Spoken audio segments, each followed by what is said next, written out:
system.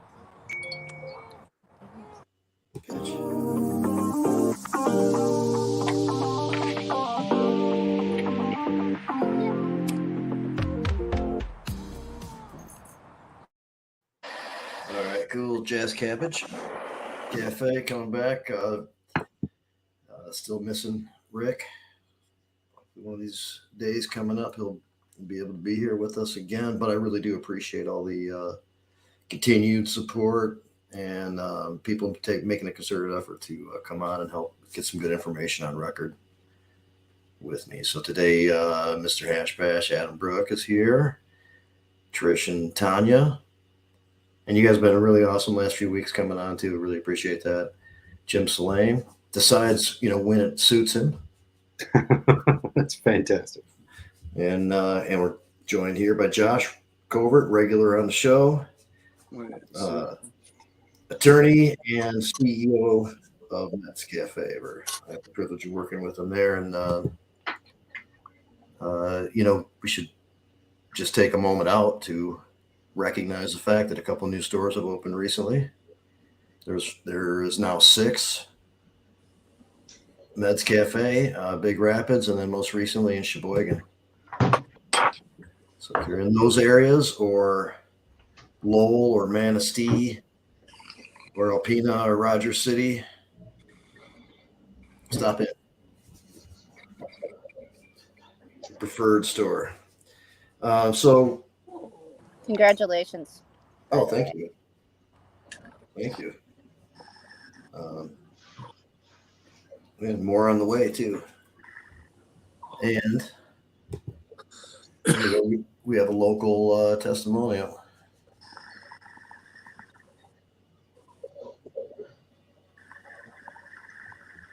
And Dion came out a couple times. We got open. Maybe he's been there more. I'm not sure. I'll be there tomorrow. Somebody want to come out then? Yeah. Be hanging around for a minute or two. But we're going to get to, there's the volume 2 of the best-selling Courage and Cannabis has come out, and many of our people have made it into this volume. And later on, talk a little bit more about that and their stories and all that kind of stuff. Some will come on earlier and participate in some of the conversations that we're going to have before that.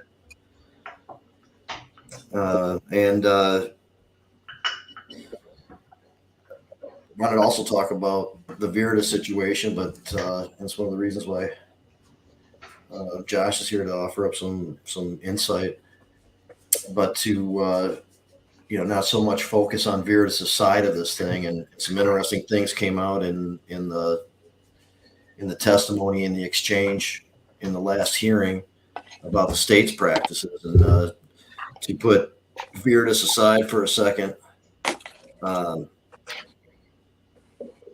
we're going to examine like some of the stuff that the state has done and just take a look at the possible issues on that side of the fence too.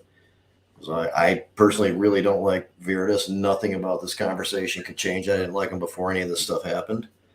But that doesn't necessarily automatically win. The state doesn't automatically then get a pass on everything that they do, of course, during this process. And so it's interesting to talk about some of the stuff that has come out that we've learned in this hearing stuff. So go ahead, Adam. Have we learned that Viridis was treated differently than others yet? The Viridis was treated different. Well, I know a lot of the labs have said that. A lot of the labs have said if this was us, we'd be gone by now, and and that type of stuff. I think Viridis has made arguments with a really good law firm and has gone through the process and has won some hearings and has. But the state seems to be treating them the same way they would treat any other lab caught doing it. A lot of labs think they would have been fined and they would have been, and maybe possible issues, with licensing or something. I don't really know. Some have had to close, I think, as a result of the continued business of Viridis. But I don't, that's why there's this process, I guess. It seems like it's being drug out for a long time, way inordinately. But it is, legitimately things are being filed against each other. There's a counter lawsuit. It's a much bigger mess than any other situation has been, so. I don't think Josh, the state was I assume the state was not expecting this when they did their little enforcement. Yeah, probably not. They obviously entered into an arena that they didn't know a few things and have been, now have had to come back around and be stuck with procedurally not having done things and compromising their whole plan. I do get a kick out of when people say, "Oh, this was tested by Viridis. I'm not going to smoke that." And I'm thinking, all right, you don't have to like Viridis, and you don't have to like their methods, and you don't have to like the fact that it's owned by a former cop. You don't have to like any of that. But how does that affect the weed? Yeah, well, I mean, even if it's and I would go so far as to say even if the results aren't accurate, which is what they're being accused of at times. Okay. I still don't really care. I just don't prefer to purchase those sometimes, but I would not turn down, like smoking it. No, I mean, if they get away with it, everybody else is going to get away with it, I would never purchase anything in a dispensary, so I don't have that problem. I'm more interested in knowing how fresh weed is that I'm smoking. And that's why I ended up looking at metric tags when people give me metric weed. I want to know when it was picked. I want to know when it was tested. I want to know when it was packaged. I want to know, am I smoking weed that's 6 weeks old or 6 months old? I mean, it all should be right there. I contend that a lot of that is bullshit when you scan codes and they don't take anywhere. These companies are just playing games, and I'm more interested in, hey, man, I mean, we used to smoke weed 2 days after it was cured. It was gone. The crop was gone. People would buy it too, and you couldn't wait around for it to be properly cured because somebody would be happy to take it. That's right. Oh, I'll buy it a little wet. I'll pay a little more for it. I don't mind. Yep. That super silver haze you got? How much of it you got? Yeah. I'll take it right now. It's all true. But as big as your arm. I agree with you, Adam. Check the harvest date. Even if the font is like, half a centimeter tall. Hey, so I'll throw in another plug for Meds Cafe too, because being fresh is very important to us. And if it starts getting stretched out, the price goes down as it gets older, and it doesn't even take that long for that to happen. Yeah, that makes sense. But don't listen. I'm a nobody. I'm a guy been doing this for 30 years. I got people that walk up to me and try to impress me by handing me a couple of their pre-rolls, and they don't know that I'll admit it right here. I stick them in my pocket. I don't smoke nothing you handed me until I can sit down and look at that metric tag and I can see what you just gave me. And there's people handing out weed that's 6 months old as a gift. Yeah. I went to a shop in Lansing about a month ago, and they gave us with our purchase a pack of pre-rolls. They were infused pre-rolls. I was kind of thought it was cool. I got in the car and looked at it, and that's just, we were shopping here in Lansing at a store. We live in Lansing, and the harvest date was November of 2021, and I just got that given to me a month ago from a dispensary here in Lansing, and they thought they were like, hey, it's a gift. That actually turned me off. I don't want to go back to that dispensary because I know they got flour on their shelf that's almost. Listen, I'm willing to spill the beans. I know people who during their one-time purchased years worth of marijuana and put it in the basement. These things happen. That's what this is. That's why the rules were written the way they were, so that when you came into this game, it would work. But who smokes old weed? Why? Who wants old weed? Now, the customer out there, the average custody that hits a dispensary because it's on his local corner, and he's not me. He's not us. He's not people that smoke like us. But where is the fresh stuff? That's my real question. And when you look at the system, you realize that it's really hard because you got to crop it and dry it and then test it and then package it, and all of that takes time. And when you're talking large batches, that might take 20 days. Now I hear there's testing labs that are speeding Not to mention, up. if the labs are backed up, then you're just waiting on the labs. I hear there are labs now that are offering 2 and 3 day turnaround time for people. Awesome. Jamie, you said you watched the trial for Viridis. Did I was actually thinking about when Adam was talking about checking the label. I remember right after the recall was done, I attended and actually coordinated multiple events, and it was surprising to me how many people are actually passing out all that recalled cannabis for free as a gift, because I actually have 3 or 4 of them that I got from a couple of different events that were from that time. The whole thing was weird, you know, and that's also again, you know, not trying to absolve any hate for Viridis. I mean, Sure. No, I'm just curious, like what happened legislatively. But that you know, that stuff, the right at the beginning, the state in one of the issues that, you know, came out in the hearing did not perform the same exact analysis and utilize products specifically from the North that went through the North store. Right. And even though the same process, the same people, all that kind of stuff, you know, began by not properly going through that for the separate entity of that store.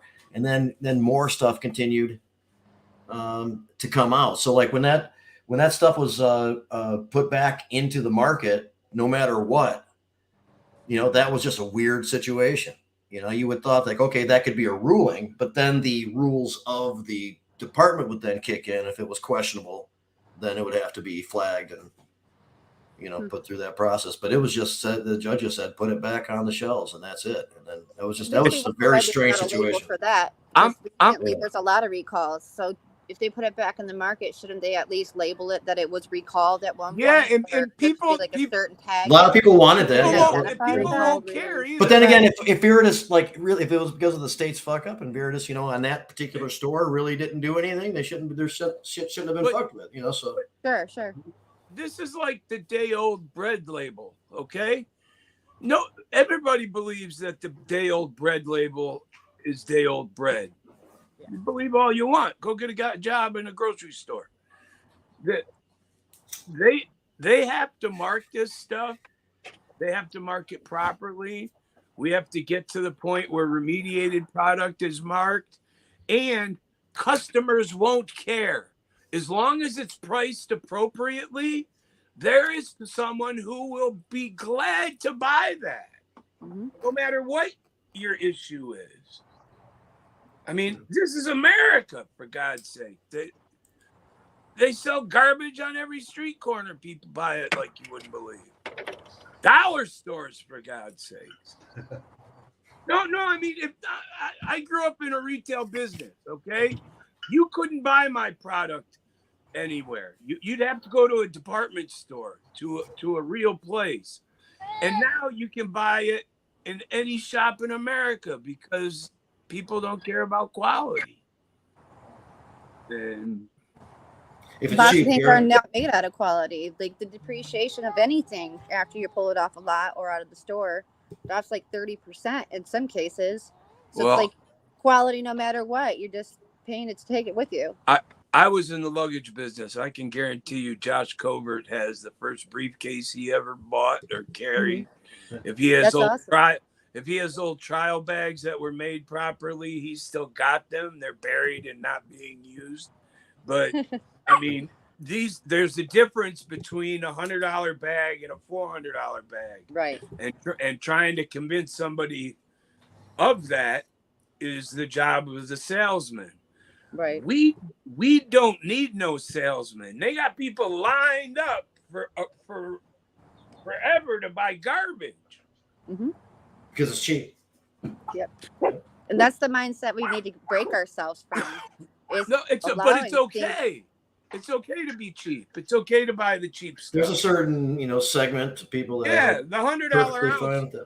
The $100 ounce was always a big seller. $100 ounce is a good ounce these days. Well, that should be considered $30 pretty out here. $30 $30. ounce. Yeah. like it's a little too far, don't you think? Though, I mean, that's kind of screwing up the market in a way, wouldn't you think? The Not market. everybody's A lot of gonna people buy can't that. compete with that. I Not everybody's Even the believe gonna buy that. caregiver program. I believe the market is in a big shift right now. Yeah. And what's happening is that we're created this industry who's going to offer you, if people want to commonly call them mids, and so be it. Mm-hmm. And then there's going to become this craft industry.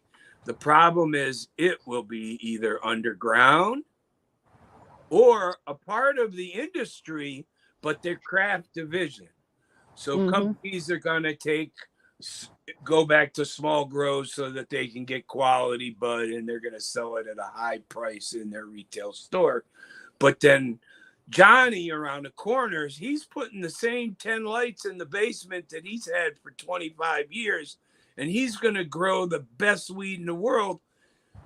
He's just going to have to let people know now again, because, in the old days, everybody knew who to get weed from. Wouldn't it make more sense to have things go in that direction and have a farmer's market that everybody has to pay to go to, and then they can compete within, the confinements of a building with other growers at one point? I think you should be able to sell it at the end of your driveway, like tomato. Sure.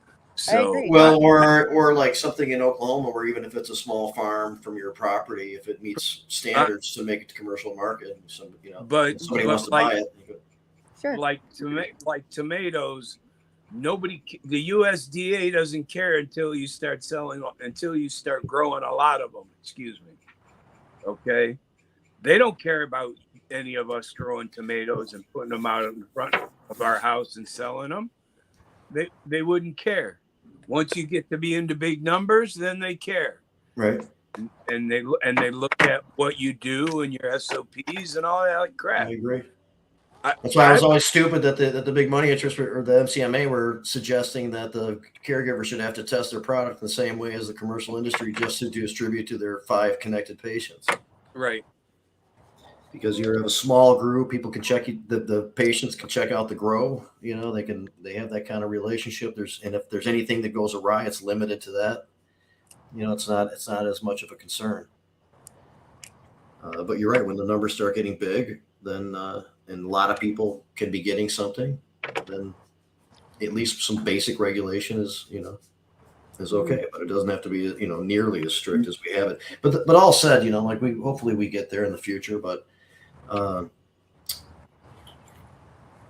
kind of want to get back on this discussion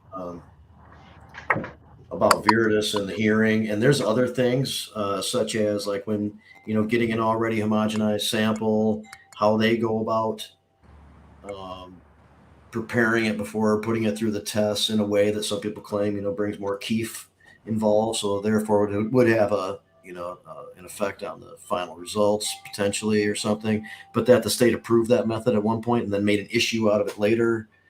Stuff. There's many things like that are kind of concern, and I just had a discussion with Josh, and he pointed some of these things out, and I agreed with him that it's easy to jump on the bandwagon for Viridis. We've had issues with the state before, and there are a few things here that have come into question. And I think it's interesting, if not important, to look over some of those things. So anyway, Josh, if you had some ideas of how you wanted to kind of dip into some of that stuff, but I mentioned a couple things already that the state has done that's already caused some issues. And yeah, so I kind of come at this from as a criminal defense perspective. This isn't a criminal case, but some of those same principles of justice to me apply in a case like this. And if we were to look at, let's say, like a murder case, for instance, in the criminal justice realm, just because people commonly believe someone committed a murder doesn't mean the state gets to go running in their house without a search warrant or search through their belongings or do unconstitutional things. And again, it's somewhat different between criminal and civil, but some of those same principles of justice can apply.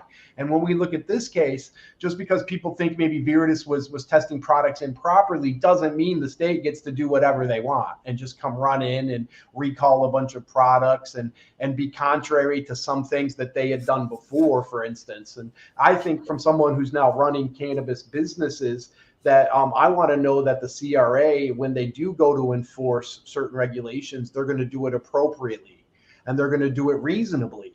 And in some cases, what I've seen is that in this instance, the CRA really wasn't reasonable, was maybe a little bit too reactive and not didn't take enough time to really figure out what was going on in some cases. And in other cases, it looks like the state was, like Jamie mentioned, there were something that came up in this last hearing was that they were found deficient during their inspection because they were using what was called the Luma balls in their device that would break apart the cannabis for testing.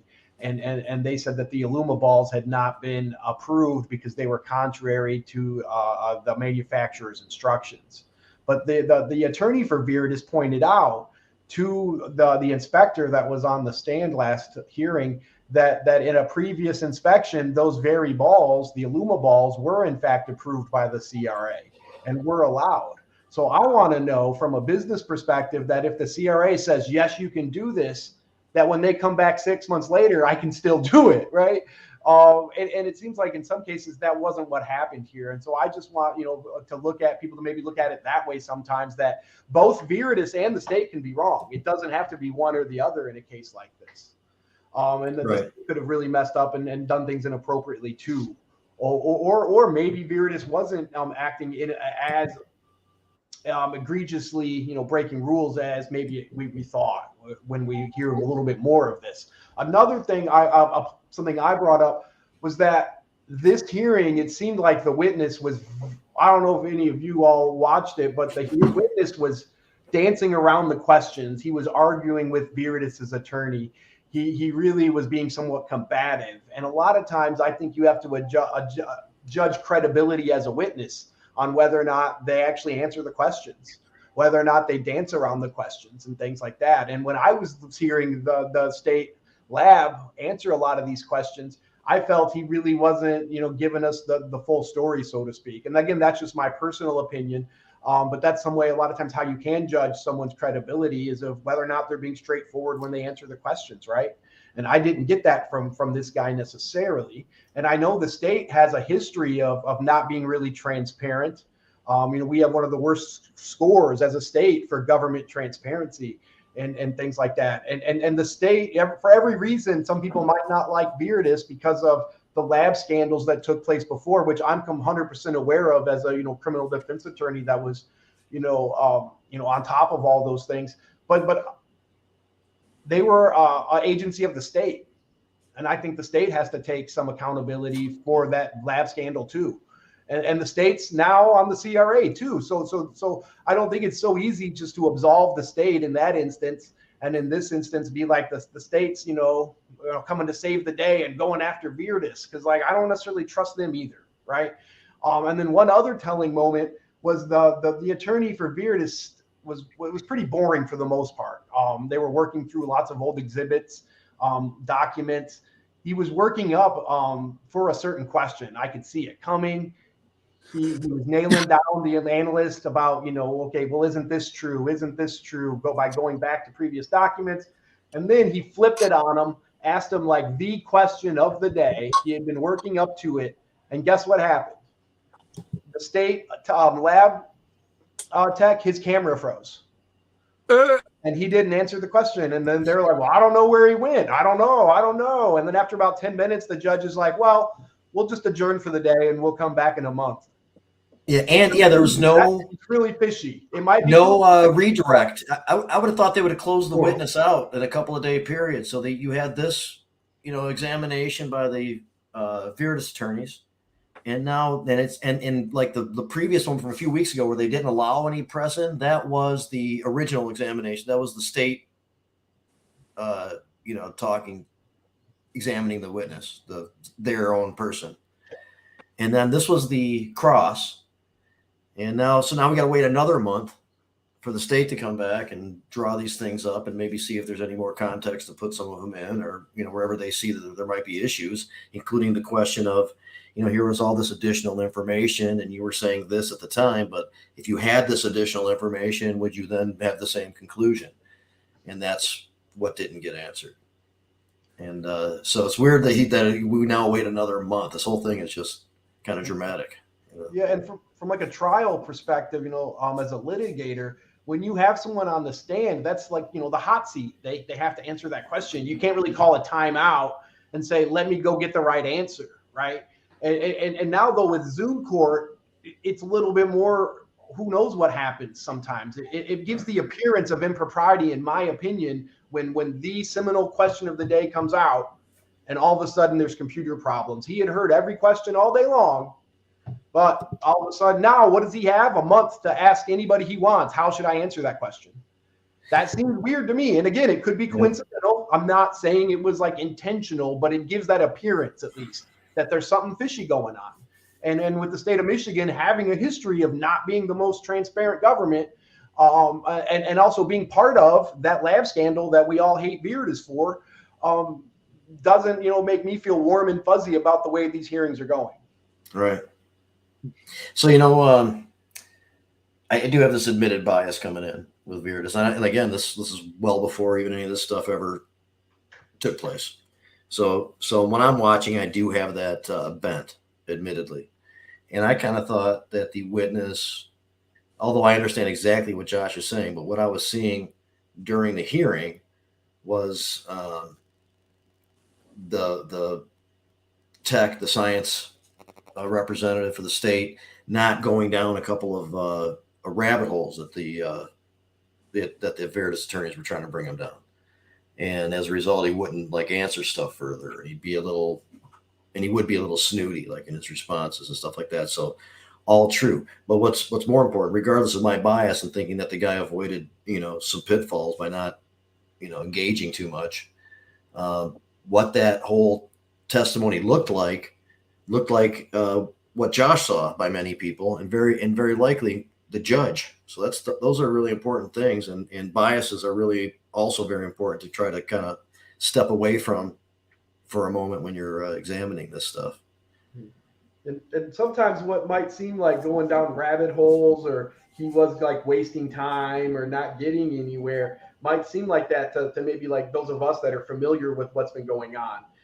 But the judge is supposed to he's bias free, right? And he's not supposed to really know about the case. He's being educated as this goes on. And so when that attorney's asking him all these questions about this exhibit and is that what this says, a lot of that's so the judge knows these things too. And it's highlighted for the judge because the judge is coming in with a clean slate. Well, I'd say none of us came in with a clean slate. So some of us might be where we know where this is going, it's going nowhere or something. But sometimes that's background information that the judge really needs to know. And so that's why sometimes it takes 2 days for a witness, because there's a lot of things that you have to show the judge or tell the judge. So when you do have your point or your arguments at the end, the judge understands them and knows where he's going.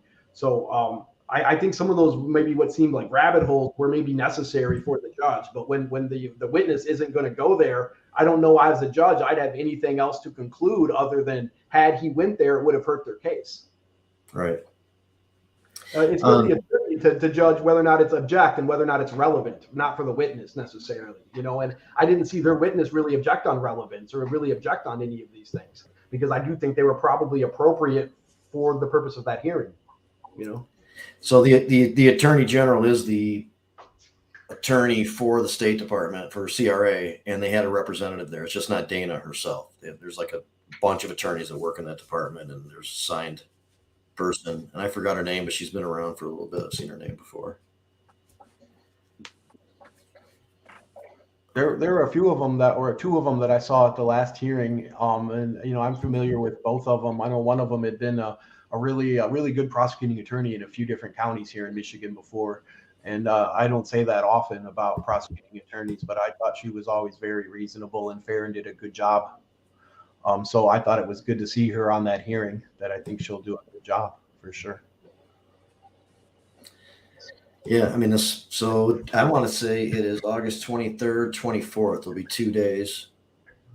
It seems like this cross still has to finish, and maybe they resume at that question. However, that's going to work. After he's been coached. Yeah, it's weird how all this stuff plays out. Part of the politics a little bit. Maybe we don't know, but I wonder too if you know, I don't want to speculate too much, but there seems to be a couple things just sitting there after all this. Director Brisboe is no longer the director who was presiding over this process and, you know, presumably making some of the decisions. And that department is getting its own lab. I mean, some of the issues too were with how the third party or how they were, you know, double checking on some of this information through the labs that were in the system, and that was itself a point of contention. What's going to make their lab any better than any of these other labs? I mean, the reality of the fact is that the company it's still a state-run lab. That's a problem. In their lab. I agree, and I didn't like the idea to begin with, but I still think it's born out of something like this, though. This is like a comedy show. I'm just trying to take it on the road. This is, you know, and I get it. We'll get through the investigation and we'll hear it all in court, and you know, we'll come out with some things. But the state having its own testing lab, and who's going to check that?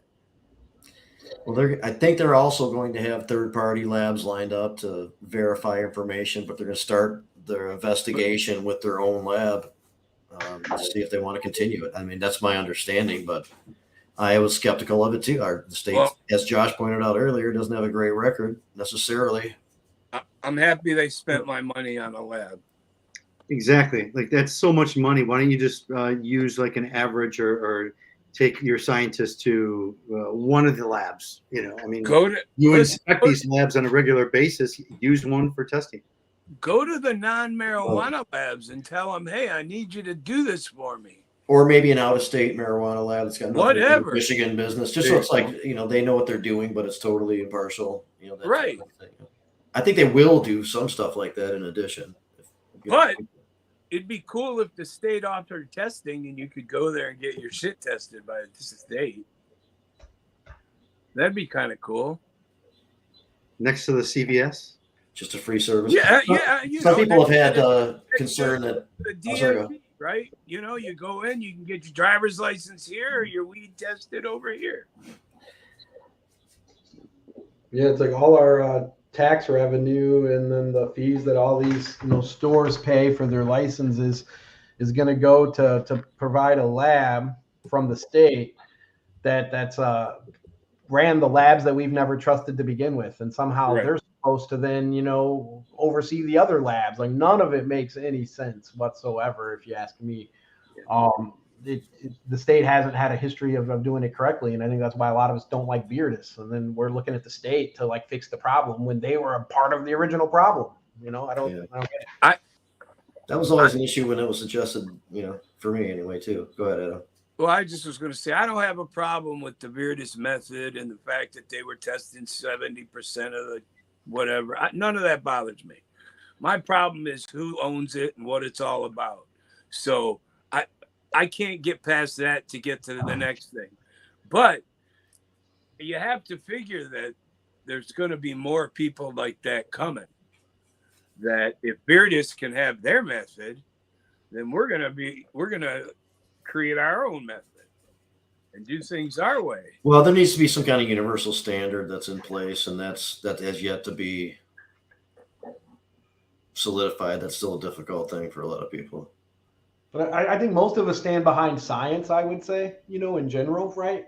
And I would say that, you know, even if someone comes out and says, hey, CRA, you guys kind of got this wrong, we have a more scientific method, a better method. And I'm not necessarily referring to just the Viridis, but in general, I think most of us would be like, you should be able to do it. But if the CRA, for whatever reason, because they're run by the state or whatever, is like, well, we can't approve that, even though we all seem to know it's better science, I think none of us would have a problem with someone doing it anyway, because a lot of us have done things throughout our life that the government said we shouldn't do in terms of use cannabis, but we knew based on science and our own experiences that was bullshit, and we did it anyway.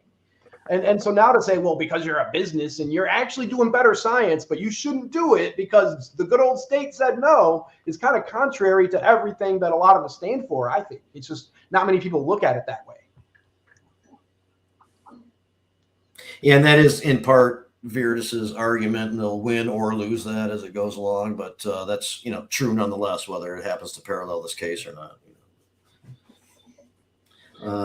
Yeah, might lose you, and we'll relog in. But I was just reading what Chelsea had, what did she say in the chat, or the last one that came up? She said the labs will pay you pay them more money and they'll give you different lab results. Right. And that's another thing too. It's like, how do you determine whether they're doing that or not?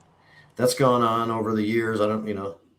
So a state lab would probably be able to be the determinator on that, correct? The control. So they've learned. The state learned things from this and other things, and I think having their own lab to them as part of their own investigation process is going to be convenient or important. They're also like on a trend of trying to figure out how to maximize raising revenue in every conceivable way. All the fines immediately were maximized when some of the changes were made in that department, and a lot more people are hired to be able to go find more things. So the labs could be helpful to collect more fines with. I think that'd be great, because if they set a standard, then we could just have our friends buy up all these old CVSs and use their labs to test anybody's. If there's a basic standard and you want everybody on the same page to make sure there's no mold in it and stuff like that. Tons of growers are at home everywhere, and they just don't have the option or the opportunity to do that. So if there was a standard, a lot of people would feel better about what they're growing, and then they'll actually be able to appreciate it if they can't do it. Right. Everybody should be on the same page. I think that we'd all feel better about that. Not, I've always thought that the state should have always picked somebody from the cannabis industry, whether it be Robin, and put them on the CRA, or put them in some of these positions where we don't have to lobby for everything. We actually have representation there, because there's so many things that it takes them so long to get up to and to catch up with us. We should have somebody that can facilitate that. Jim, you're right. We were just having this conversation earlier. If they can't at least get involved in making some different changes there, then every single thing we have to do has to go through legislation, and then you have to fight for it's almost impossible. And to be able to debunk all the bullshit that they hear, also that the misinterpretations of things, and everything moves so fast you can't even defend the last thing that happened before you get to the next one. So I agree with you on that 100%. I think part of the issue comes from the CRA using that, we need to change the legislation a little bit as an excuse all the time, when it's not maybe based in reality, because quite a few rules that the CRA has created, or even licenses, I think are probably contrary to the governing statute, which is MRTMA. And so quite a few times they've stepped outside of what I would say the MRTMA, their governing statute, to create administrative rules. And typically administrative agencies only have the powers that are given to them by the authorizing statute or the governing statute, MRTMA. And then they've acted outside of that, I think, quite a few times. I could mention a few, but anytime somebody comes to them with another change that they maybe don't feel comfortable with or don't understand at the moment, they say, oh, well, that would take legislative effort and legislative change. So they use it when they can't ignore it at other times. And I don't see that consistency with the CRA.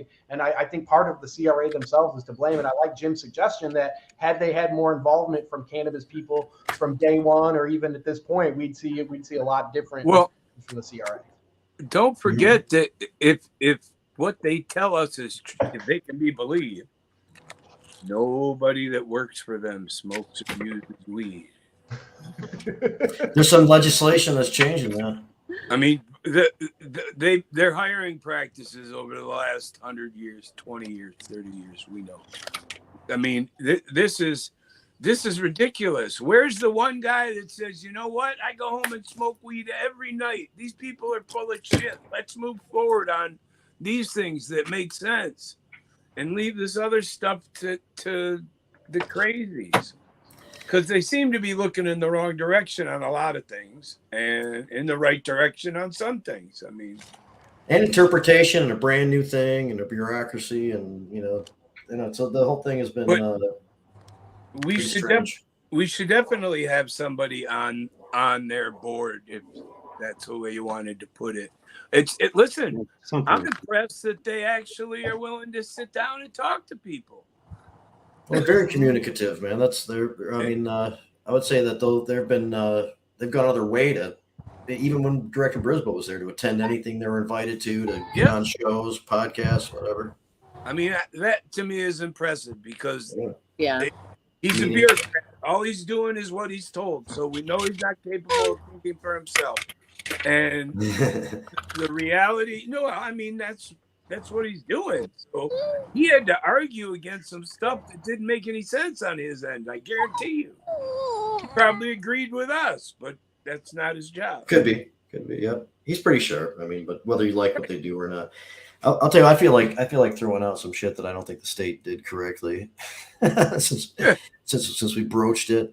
I think the excess license was something that they exceeded authority in creating. In drafting, there were very specific parameters put around when people would be able to exceed 5 licenses, and that was 2023 after 5 years. And then there is a provision too that they can make rules and make changes and new licenses and things to help the program. And the idea was to get more inventory into the system. But that's a case where you have the influence coming from the big money interests and them accept, oh, that makes sense, or something like that, more than actually following the intent and in this case, what the language more kind of clearly said. Another thing that they misfired on was determining that the cities or townships had to opt out in order to stop a business from opening up in it. That was never the intent. If you don't have an ordinance, you can't start one there. That's what it reads. Correct. There are more. There were some in the rules for being able to smoke. I want to remember it correctly. I think it's still there, but there might be some adjustments coming possibly. That if you were in let's say a private club, and if you had to, which could be in a commercial zoned area of a city someplace, and if you had to pay to get in, or if you had to pay admission to be part of membership to be part of the club, or if anything was being sold there, and even if you were 21, you can't smoke cannabis. That seems like a pretty excessive intrusion to add up 3 things that are perfectly allowable, but when you string them together, now it's an issue. That was to make the new social clubs, the places where you'd have to go if you're going to be, well, they want about, but I don't think that's going to work. And I think there is some talk about, if you're just an adult, you're at a reasonable place. I think there might be some, like an event outside or something. We might be able to just not worry about it as much and have to go to a certain closed off area and all that kind of shit. I think maybe we'll start opening up about that kind of stuff. Yeah, I hope so. That'd be great. It's very vague, the whole consumption lounge laws is written. I don't think there's a lot of specifics there of what you can do and what you can't do. Yeah, and that's, it was a fair idea to have a place to go to use, but the original conversations and a lot of the discussion leading up to what actually happened had to do with places being able to have a section housed under their own umbrella for somebody to be able to buy something immediately and check it out or whatever. And that was kind of the idea. And you can still do that if you can line up all the space and everything, in the right local place that allows for it and all that kind of stuff. But to make a model out of it that just works consistently has been difficult. I mean, Hotbox has been doing a little bit, Kalkushka stuff, but they're obviously not all over the place, just being utilized or whatever. Maybe start selling from them, right directly from them, and things like that. I don't know. I think there's kind of 2 parts to that license. One is, you have to be licensed and pay a fee. And I think there's quite a few organizations or establishments that would possibly be okay with that. Like for instance, when I ran my law firm, if people were to consume cannabis at my law firm, since it was open to the public and I offered goods or services, I would theoretically need a license. I don't know that anybody thought that is the intent of the statute, especially when we look at, it was to regulate marijuana like alcohol, right? And certainly, law firms for forever have essentially had alcohol as part of the law experience at times, a drink after hours or whatever. Wasn't anything abnormal. I've been to retail shops down here at Old Town where somebody will bust out some alcohol and ask somebody if they want shots while they're shopping, or a glass of wine or something. And that's kind of been accepted. It's based on the business owner themselves. Do they want to allow people to drink at their shop or not? And not sell alcohol, but just allow people to use it, or provide, a drink to someone. It's happened in law offices and retail places forever. But for somehow you try to combine marijuana with it, and now not only do you need a license, but you need closed circuit television and have someone monitoring it from another location, which gets to be crazy. Like, I would have considered it for my law office. Sure, I'll pay the $1,000 or whatever for a year, and I'll hang that proudly on my wall that we can consume cannabis here. But you're telling me I got to get closed circuit television and monitor it from another location. I mean, that gets to be crazy. And then those regulations just aren't in touch with the way we actually live as society and the way we actually use alcohol in society. And I think had it been drafted more carefully for like events, places where you do pay admission versus things open to the public, it would have, I think, been quite a bit different potentially. Right. Right on. What about infusion restaurants? I'd love to see something like that too. I haven't heard any discussion of that anywhere. That could be a part of a social use lounge potentially, if the county or locals there allow the food preparation and you pass all the inspections and everything, and you might be able to do something like that. Yeah. Honestly, Jim, I've talked to people about this, about doing a restaurant where they offered infused products. And I've always said you need one or the other, because you mess up once and you got a problem, and a big problem, because someone's not going to be happy. And, these infused pop-ups that happen, they're really neat. People do, real well with them. But also handing out edibles to people you don't know and how that's going to affect them. And I always wonder about that from a liability standpoint. Like, your consumption's a little harder to understand, but a lot of this stuff isn't too high dose, so it's not a problem. But usually high doses with cannabis just put you to bed. So that's right. what, and I know that some of these cafes exist out in California, and I'm not sure, I don't think they have them in Colorado yet, but California for sure, in Los Angeles, they have infusion restaurants. But it would be, I think that it's better than alcohol as well. I mean, you see what happens to, I don't know, I read somewhere recently that some of the red states, they're considering allowing 14-year-olds to bartend. So, I don't know. Why not? Hey, it's the age of consent. Why not bartend? Yeah, right. So Daniel's saying no need for license on consumption event. That's, I think, on the proposal in the new rules. Unless that is a thing now, I think that's a proposal in the new. Well, that does seem kind of silly, because you've legalized a product. You said people can smoke it, but if they get together and smoke it, then we got a problem. And I can see the not smoking in public, as silly as that is, but standing on my front porch is not smoking in public, even though it's smoking in public. I mean, that's not what intention was. That's not what they meant. Somebody might say it is, though. No. I am going to tell you, they're going to have a problem this year at the Arts Beats and Eats in Royal Oak, because they have a sponsor. They have a tent where people will be allowed to smoke cannabis. But you think guys like me or others, or people that don't even, and here's the problem. It's not a guy like me that knows what he's doing. He's trying to piss people off. It's about the people that think that it's okay because they read about it in the paper and they heard that they were going to allow weed smoking. So they figure they can just walk around smoking a joint, only to find out that no, there's this tented off area that's part, So I think some of these events still have a way to go. Mm-hmm. But I was impressed that he got them to approve it. Yeah, they said originally we'll let some other places do it a couple times, see how it goes, and as predicted, there weren't any issues or big issues, and so they said they would start doing it. So hopefully, it works out for them. I see Chelsea's comment about being too high to drive after a medicated meal, and I certainly think that can happen. I think from a society's perspective, I see it much different than alcohol, based on some studies that I've reviewed, and that they've shown that, and I think we've all seen this, that people that are drunk are often unaware of the impairment. How many times have we seen somebody be like, "No, I can drive, give me my keys back," and that person truly believes they can drive.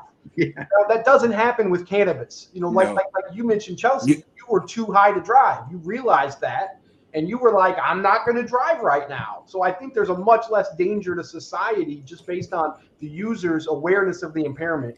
And Again, you don't see that with other substances, but marijuana, you're usually pretty aware of your impairment. Hey, you're usually too tired, dizzy. And that's why anyone being truthful talking about this subject for the last 40 years who was a user, I mean, there were people that would testify to the fact that cannabis did A, B, C, and D, and they'd go home and smoke weed. Now, okay, that's a job. You're lying to keep your job. I get that. But I think we're getting to the point now where people's attitudes are changing and people are willing to come out with the truth and explain that, I've never seen anybody too high leave. They always start treating it like it is and not like it's not. Right. I mean, it's gonna take a while, but we wouldn't let certain things happen if we were hanging out. I mean, that's just the way it is. If it killed a bunch of kids and caused a bunch of car accidents and all that kind of shit, I don't think we'd be hanging out here trying to support it so heavily, But it doesn't. And I'm still waiting for the actuaries to come out with the numbers that will be affected, because there will be. There's got to be a certain amount of numbers that are affected, but truly affected, not this bullshit that they've been doing where because they test the guy's blood and he tests positive for cannabis, all of a sudden his accident was caused over cannabis. It had nothing to do with the liquor that might have been in his system. Right. Or the pills. Or the pills, right. Or sleep deprivation or road conditions or many other things that we know for sure do have an effect on that. Sometimes or a hamster. It's happened too, and they're called accidents. I've had cases where I could truly say it was completely an accident and just the way things happened with two cars colliding on the road, that nothing was at fault for anybody other than it was a bad circumstance. But because that individual, in this case my client, had marijuana in their blood, all of a sudden that's the culprit, and unfortunately the law doesn't really care whether or not and this was maybe before legalization. I'm kind of talking about when it was just a presence, but still when that blood test was not valid anyway. This is a separate story, but right. We're going back to the crime lab and state. Yeah. And that's a whole, we can talk about that for a while too. Well, for 20 years. Yeah. They had a flawed process for cannabis and blood testing. Somehow magically they picked a date of March in 2019 as the date that the bad test could possibly go back to, which has nothing to do with anything except for police bulletin and how the law is going to be interpreted, the hemp law is going to be interpreted. So that's its own discussion, but that is a weird thing too, and that has to do with bad state labs processes. That's bordering on willing. They say, oh my gosh, we just realized this was really bad. But a lot of the attorneys discussing it said they've been discussing it and pointing out, certain flaws and issues with it for many years. Like it shouldn't have been much of a surprise or something that could have been discovered earlier as an issue. Mm-hmm. Perhaps should have been known about earlier. But I kind of want to bring that up for discussion just briefly. In terms of, those problems are still going on in a lot of ways. Them finding out that they had been, possibly detecting CBD as a THC happened recently. And that's after the people that a lot of people say were the bad guys maybe left and went to Viridis, right? But it's still going on. it wasn't like the people at Viridis necessarily were the cause of this necessarily. No, they went along with they went along with the prosecutors in a scam that was happening in other places around the country, and they skewed science to bust people. So what I'm getting at is they're still skewing science even with those people out. Yeah. So I see the lab itself being the big evil, and even more so the state of Michigan, which oversees the lab, not necessarily these particular individuals. I'm not saying they're innocent or they don't have any blame for Wind Down, but I'm saying I don't think we often look at that's problems are still happening even with them gone. The lab still has issues. The lab's still bad, and the state's still overseeing that, and the state's also overseeing the CRA. It kind of goes back to what I was talking about earlier. That I think the biggest problem here is just really being the state of Michigan and their lack of transparency, and sometimes not going about executing their government functions right. Yeah, I agree. Okay, guys, we're gonna probably die here, so I want to say goodbye before it happens. And that doesn't have a med card help with that stuff.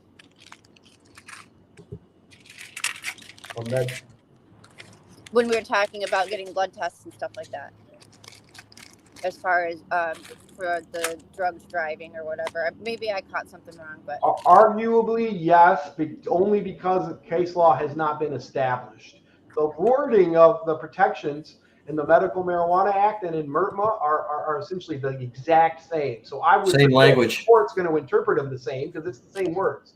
But I can't say that 100% because there isn't case law to say that. The reason there really isn't case law to say that is those cases really aren't being heavily, prosecuted in a lot of cases, or fought even in sometimes. So yes, though I don't believe really ultimately there's a difference in your protections.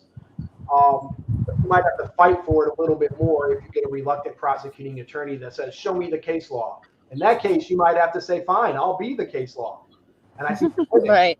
100, I do, but it might cost you a little bit more time and a little more effort, let's say, because People v. Kuhn is the one that set that precedent and necessarily forced and interpreted the language in the Medical Marijuana Act. There hasn't been that case, so to speak, with the drug driving statute, mostly because you can just point to that case and any reasonable prosecuting attorney is going to be like, "Oh, you're right." Now every now and then you get this one weird prosecuting attorney that's just like stuck in their way. You might have to fight it out, but I haven't really seen that. Well, thanks, Josh. I appreciate it. Hi, Amy. We're gonna jump off. Thank you guys again. Well, take it easy. See you guys. And as those guys are jumping off, Amy Carter has. Hello. Come on. Jumped on. Hello. Can you guys hear me okay? I can. Okay, cool. Fresh off of dropping Jaden off at work. Yes, I get like 6 hours to myself. It's great. And he's producing. He's making some cash for the household at the same time. Yeah, get his first paycheck today. Cool. Man, that's a cool story. And we are going to hit that because that's part of what the Courage and Cannabis story is about. But we'll get to that in a couple of minutes.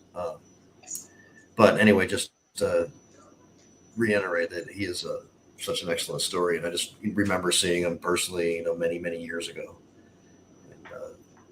and discussing the issues and what's going on and stuff, and then just seeing what happened, with all your hard work and his consistency, using cannabis and just how things came together. So cool, Yeah, it's awesome to watch him hit milestones and the growth that he's had, and I contributed 100% to plant medicine. 100%. His brain just works. It works now. Good. Yeah. So Rick Anstis is probably going to jump on at some point, as hopefully Michelle will too. And and then we have a representation of from Michigan in the volume 2 of Courage and Cannabis, which the first volume was a bestseller.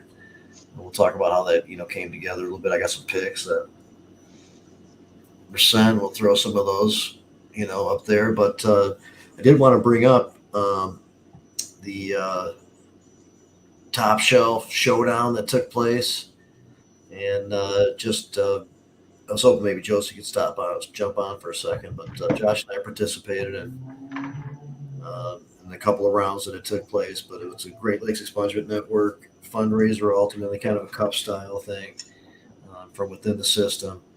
And I want to say I've heard 85,000 raised to help people directly with their expungements. Yeah. Redemption Foundation pays for all administrative costs, so everything that goes to Glenn does go right to getting people's records expunged. And it culminated in kind of the ceremony and a dinner in Benton Harbor on Saturday, and it was just a really good spirit. The weekend later, after the Legacy event, in which there was a nice licensed event with the intention to try to draw a community together, from caregivers and patients and industry participants. And it kind of felt like that too. A lot of the people engaged were the people who did transition and, into the licensed world and who still have that spirit, and many of the members of the MICIA that, came from that world and are very aware of it. So it was just a good couple of weeks with industry type stuff, and without a lot of the issues that has often accompanied it, the big money interest causing problems and horrible product and stuff like that. We got to see an opposite side of the kind of stuff last few weeks. I thought it was really awesome. It's possible that Josie's downstairs from where Josh is now, kicking ass. I verified her car's still out front. I could probably grab my phone and run down and get her on for a second if we want to. That'd be cool. Just to tell her, how awesome she is for, putting together another successful event. Not absolutely think people buy it because she does that on a regular basis, but it's good to give her some recognition if she wants to spell it off for a second. That'd be awesome. But I think Michelle was in the comments here, and I think has the link.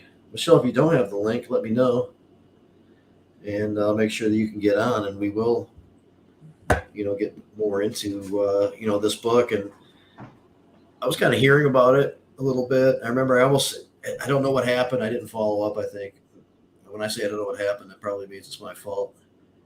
On following up with the creators of the book to do an interview, Amy. I think you maybe referred them to me or Trish did, and I was talking to them about it, and they just kind of dropped it, as happens with me sometimes.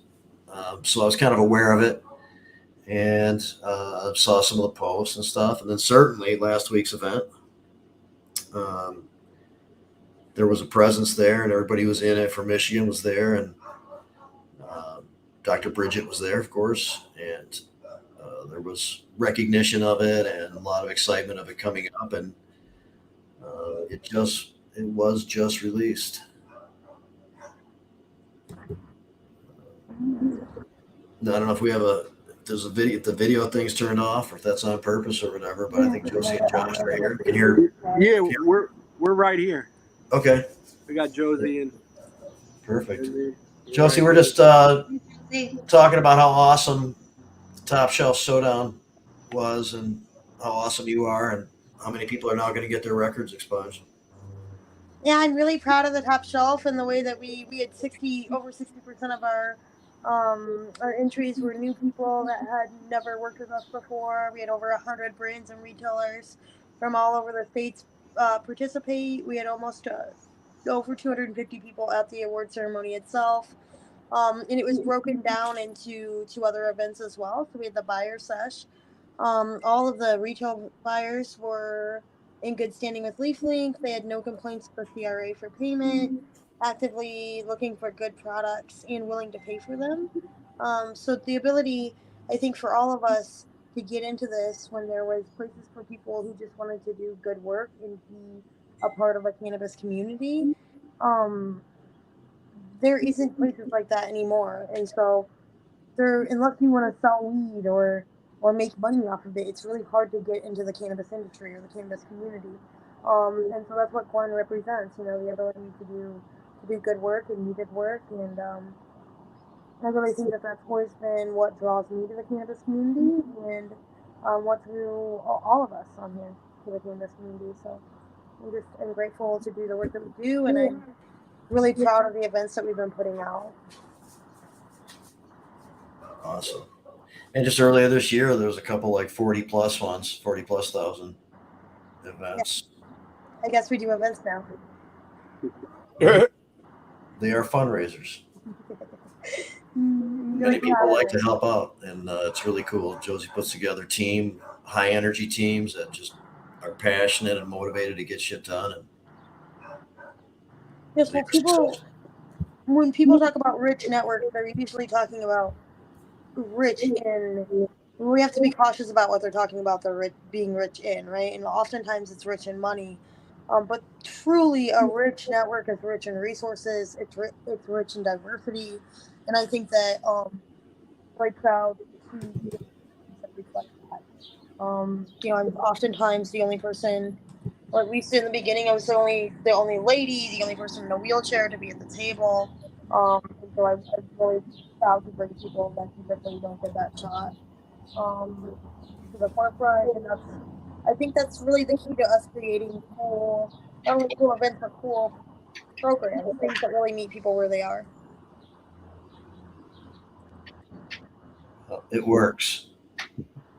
There's a lot of excitement in the industry itself, and goodwill, and a lot of people working together, and new people meeting each other, and good products getting spread around to more places. And the end result ultimately is money for an organization that helps people get their records expunged. I mean, the whole thing was just really cool. It was pretty historical in this emerging industry, I think. So really happy.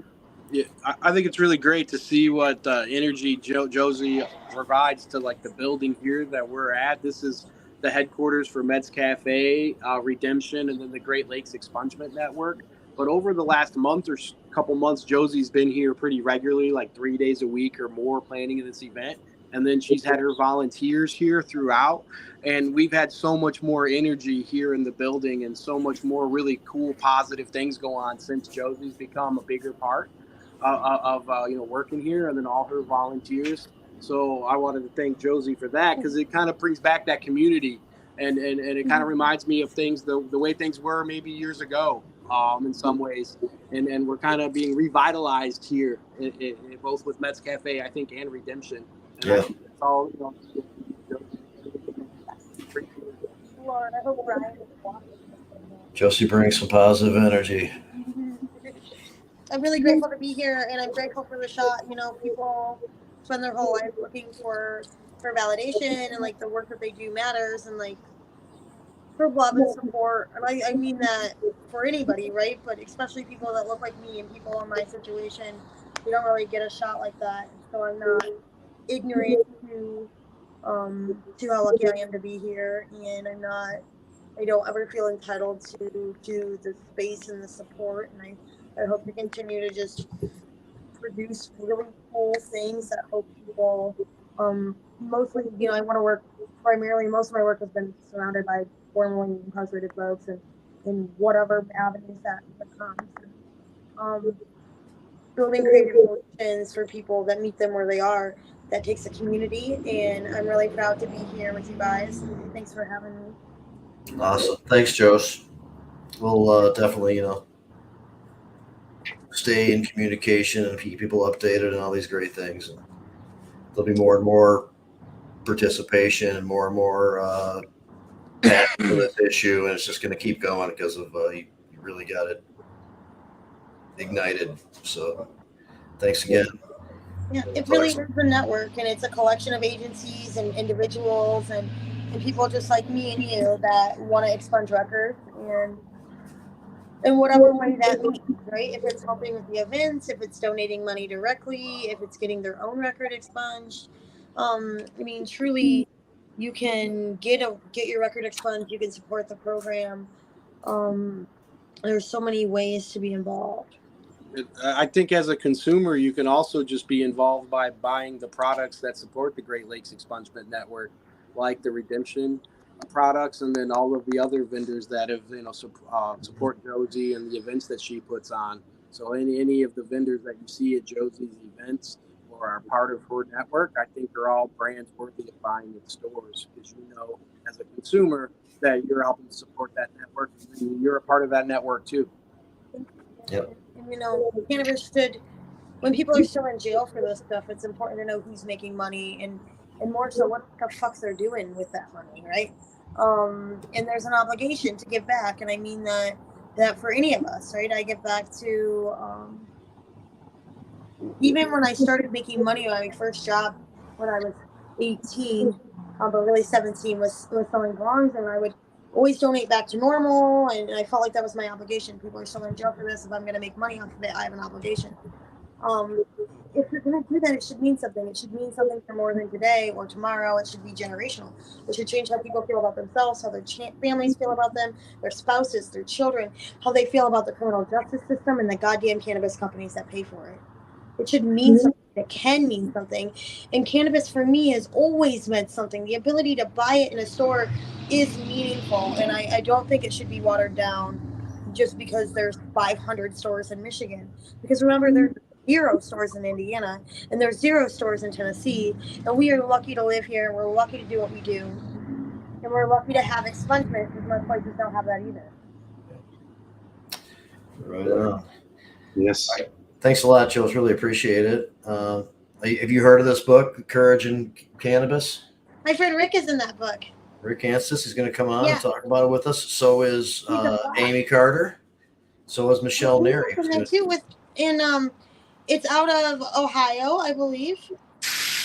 Yeah, we're gonna give a little background on it. I think between Amy and Michelle, we'll get the little rundown on how it got started. But Volume 1 was a success. Volume 2 just launched, so there's a lot of cool stuff going on, and a lot of Michigan representation in this second volume. And they were at the event last week, of course, the Legacy event where you were, and it was exciting. So, yeah, anyway, you were stupid high at that event. You got stupid high at that event? No, you did. I did. Yes, you did. Yes, you did, bitch. You were high as fuck. I think we all did. We did. What happens at Big Cloud stays at Big Cloud. I'm just trying to think what happened there where I was more particularly high than. Oh man, okay, yeah. There you go. I forgot. Yeah. There's the being high. Yes, I shrooms added into the mix, and I had just no reference to them, and I kind of a lightweight, so I took more than necessary. So dealt with it. Somebody, I dealt with it. People are here. People have dealt with that here. That's great. We all dealt with it. Yeah. Then in turn, everybody else had to deal with it, right?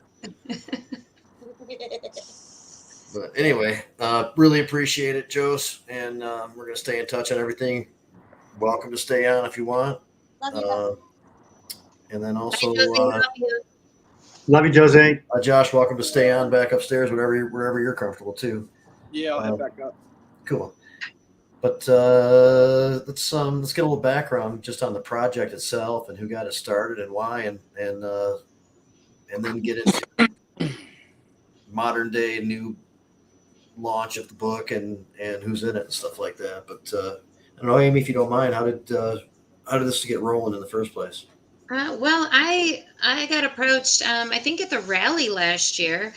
Dr. Bridget was there, and Rick introduced me, and we got talking, and she had heard about my story and asked if I wanted to be an author in the book. And she is originally, I believe, from Michigan. She lives in Ohio, but she comes here often, and she is excited. She will be at our rally again this year. But there are 17 different states that this book is.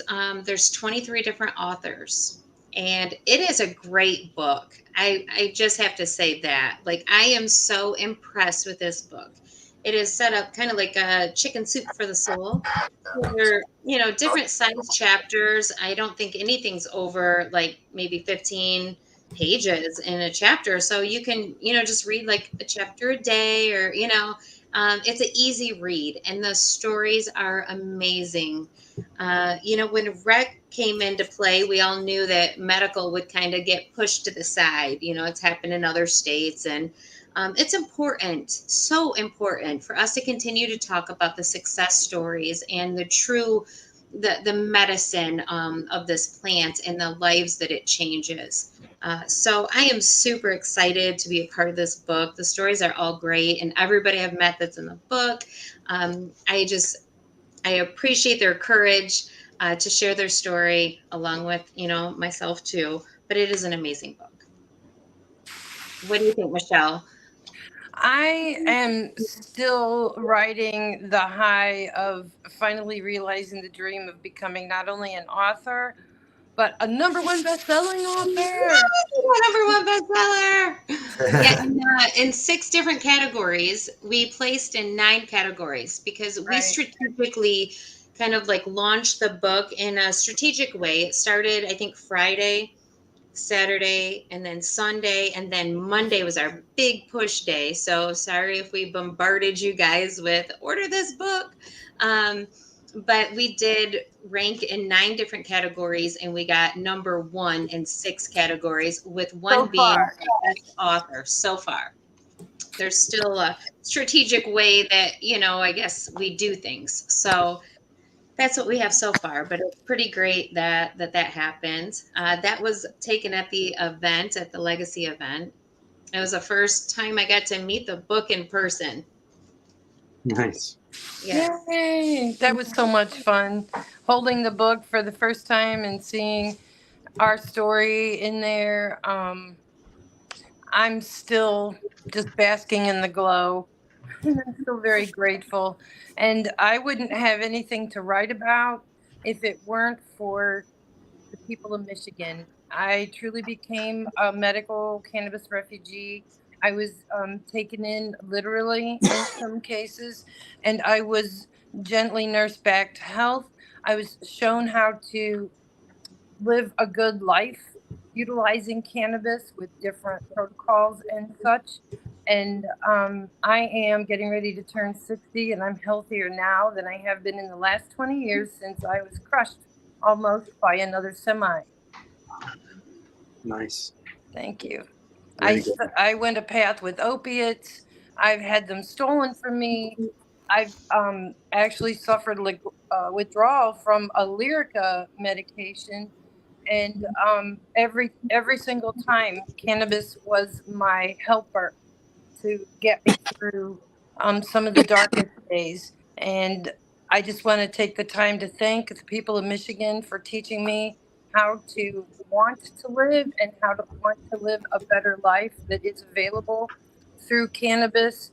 And my courage in cannabis is similar to yours. Every single one of you are canna courageous. And I thank you. Awesome. So let's start with, I know you kind of, got into it a little bit with that, but let's talk about what your entry entails and what's the common length of an entry and what does yours entail? Well, generally, I was driving along. I stopped suddenly to avoid hitting a semi in front of me who had lost control of his second trailer. And I was light and in good control. Ramble and Rose, that was my handle. I was in great control. I had my seatbelt locked up right. And so when I saw the trouble, I just shut her down and I stopped. And I literally went, "Whew, dodged that bullet." And right about that time, the truck behind me didn't stop. And I came up and looked at the windshield and I just missed it, and thanks to my seatbelt. And I got snapped back into my seat. Now, I was a lot more girl than I am now. 20 years ago, I was a truck driver and I was very unhealthy, about 250 pounds. So slamming all that weight around after being hit at 55 miles an hour by a very heavy loaded vehicle, you'd think you might, be all right after a couple of weeks, but my muscles just weren't getting better. And I didn't know at the time, but I have something, it doesn't even have a real name. It's called HLA-B27 and or something called unspecified spondylosis. And I tried everything to heal. Every single thing anybody recommended, I tried it all, and nothing works. Nothing worked. And I started using cannabis. I started eating it. I started taking RSO. Sometimes I'd put it on my belly button if it was hurting inside. I've even gone and put it on the bottoms of my feet. I had neuropathy later as my spine began collapsing from an unrelated congenital issue, and I slowly lost the ability to walk well, and I just got in worse shape. And finally, I filed for Social Security disability and decided that that was my life, as good as it was ever going to get. And then I used to help out Ohio Normal and Michigan Normal. I used to advocate for Grannies for Grass for every chapter, and I would still be doing it if it was if it was still running good. So instead, I want to tell everyone that when you talk to your clinicians about cannabis, you have to know your rights in the state. You have to stand up for yourself. And if they tell you no, or like they told me once, we don't do elective surgery on a drug addict, you have to be able to fire that doctor and get another one that will listen and help you. Because people in Ohio think they can pick and choose which laws they obey. People like the Cleveland Clinic. They live here. They can make all this money off of me and my Medicare. But because I'm a drug addict, they think it's okay to make me suffer because they want to pick and choose. Again, workman's compensation. I ended up having to settle with them because I was told to get online and tell my story. I could work. I could be paid for that. So they essentially censored me. I wasn't even allowed to write my own blog on Mother Cannabis. They shut me down. They shut me down as a volunteer, and really all I could do was talk, but they shut me down for Ohio Rights Group. They shut me down in Ohio Normal, and I was deputy director of the state chapter. So I sued them. And I had an award of $250,000. But they said I was only going to live 10 years. Who did you sue? They gave me so many payments as long as I was in workman's comp till the end of perpetuity. And in order to keep receiving that, I had to shut up. So I settled. So I should not have used the word sue, but I settled. And on the line was $250,000. Well, they sanctioned that and said I was only going to live about 10 years because I'm a drug addict. They took half my award. I was desperate. I was hurting. I was losing my home. I signed. I did sign. But I still think it's terrible that people like the Cleveland Clinic and State Workman's Comp can pick and choose what rules they want to obey. As a drug addict, I found after I got off their poison and then I started eating better, my life has gotten better exponentially. I've lost many, many pills. Like I used to have the number at around 26. I don't take those things anymore. And what pills I do take are from my cardiologist. I take a muscle relaxer because sometimes I still have cramps that come and go unpredictably. And those are terrible. They're full body muscle spasms that can only be stopped by taking dabs, lying down, having an edible, and rubbing it on everywhere I can and being quiet for a while. It's a terrible way to live. And for a long time, I didn't want to. But once I got a good routine, I'm sticking to it. And I don't care what rules I got to break. I don't care what I have to do, where I have to move. I'm going to keep up with that. And I'm also going to keep telling my story to anybody and everybody that will listen, because we all need to be canna courageous with our clinicians, with our government, like you guys do. You know, keep telling our story. And I'm just so grateful that Dr. Bridget Williams chose me to be in volume 2 of Courage in Cannabis. My title of my chapter is actually From Stoner to Triumphant Tribunary. And one of the things I'm most proud about is that my father used to tell me all the time how he stood on the steps of the state capitol of Michigan and for the first hash bash. And I said, Dad, I came home. He was in the nursing home. Said, yeah, Dad, guess where I went? I stood on the state capitol and attended the hash bash, Dad. And he took me to Amsterdam, one of the best places in the world. I went trick-or-treating at every shop I could find, and I brought everything back to the Crown Plaza and shared it with my father, who couldn't walk as much. And he was just Mr. Hash himself. And he was so happy, giggling, because he got to smoke some hash from the casting of the favorite hash of the casting crew of Ocean's 11. I almost got in trouble at the nursing home when my father, at his end of life, wanted cannabis. He'd been without it for 2 years, and I decided if he's going to die, he's going to die stoned the way he wanted to live and the way he lived for 75 years of his life. Well, minus the first 17.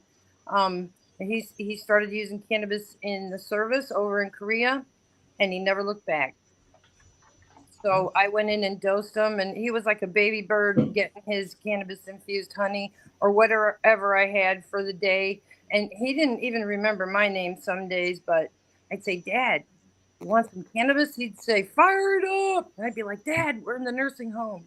We can't do that. I'd say, this stuff you eat, so open your mouth. And he'd be just like... My dad was a true OG cannabis aficionado, and the last thing he did was go away as high as I could have him be on cannabis, as long as I could. And that's his story. So did that. So your story is very intense and meaningful, and cannabis helped out in many ways, including not having to take a bunch of pharmaceutical pills, maybe with a lot of other side effects and that kind of stuff. Did the extra additional story that you just gave us here, including your father's end of life in cannabis and his experience with it, did that make it in the book too? That is just a little bit of what made it in the book. I thought I'd give you a treat, because my story, there are other stories that are so compelling and so emotional. I have cried reading some of the stories. Courage in Cannabis, book 1, it got me addicted. I got in touch with Dr. Bridget and asked if there was any way I could help her in any way, shape, or form. And she said, yes, you could write a chapter for me. And I was stunned, because I'm a stoner, born and bred a stoner. I learned about cannabis when I was about 11 years old. I only quit for the period of time I went to go drive a truck so I could get paid to see the country. And as soon as I was crashed, I went back to my love, my medicine, the one thing that throughout my whole life always helps me feel better, helps me find my joy, helps me find my can of courageousness. Well, good. I'm happy you got involved with that too, and that's a great message to get out to people. And thank you.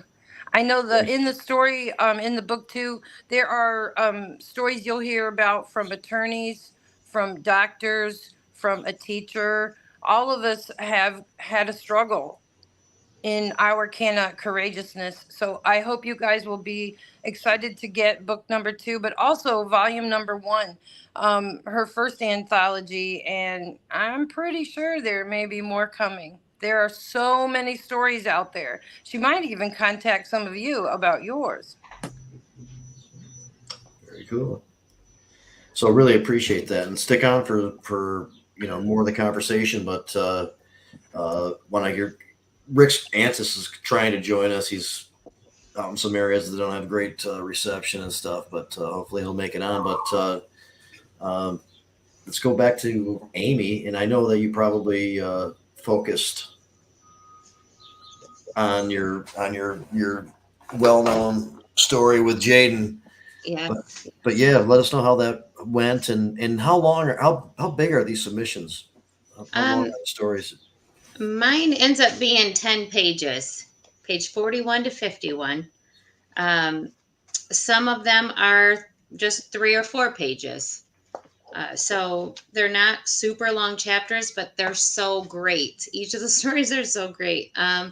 Mine is called A Difficult Journey. And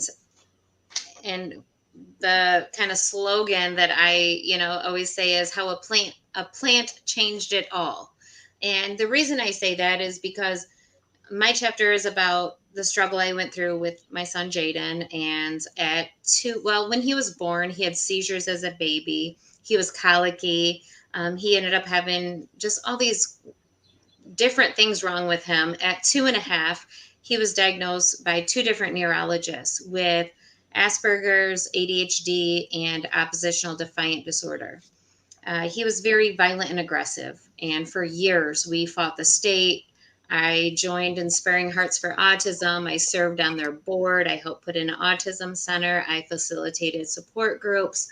I did that for about 4.5 years. And then Jaden became mainstream. And I ended up going to the National Alliance of Mental Illness because it was more based on, mental illness, of course. And I didn't want to freak out a lot of the new autism parents on how extreme Jaden was, because not all kids with autism have extreme behaviors and aggression, but there's a lot that do.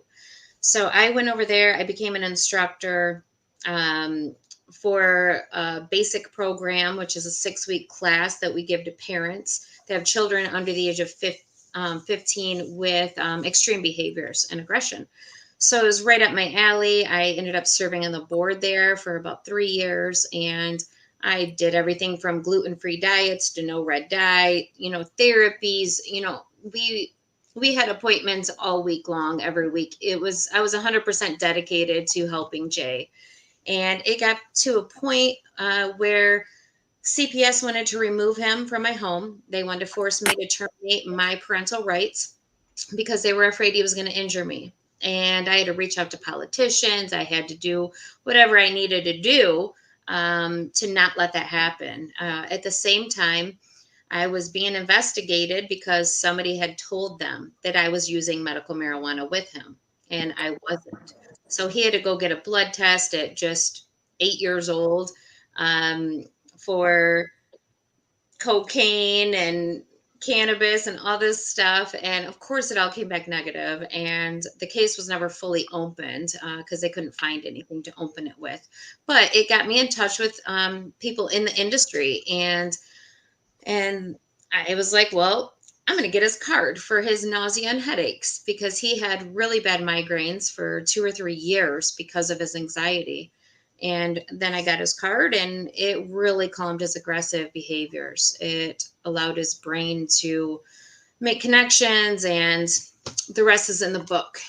So, but it went really well. He's been able to remain at home with me, and it's really important to me that my story is told because I am the voice of many when it comes to parents that don't know what to do with their children when they have these extreme behaviors and aggression, whether it's traumatic brain injury, mental illness, whatever the case may be. And they get forced to sign their parental rights over. And before they do that, I want them to consider cannabis. And so that's really why I continue to push, because I know what it was like when I was fighting the mental health care system, when I felt like I didn't have any answers, when life was really, really bad. He was very abusive, and our whole world has changed because of this plant. So that's why I'm like,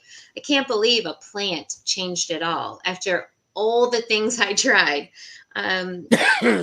After we found cannabis, he was able to finally utilize the tools, is what they call them, in his toolbox, his coping skills, his, being able to process things. And it was like I was pushing down all this therapy and treatment and doing all this stuff, but I was missing the key ingredient, which was cannabis. I remember. So that's a long-winded answer. Yeah, I remember your struggles with going to all these agencies or normal routes you think you may take. went through a hospital or through some state or something, and just realizing that there wasn't really anything there that helps your situation.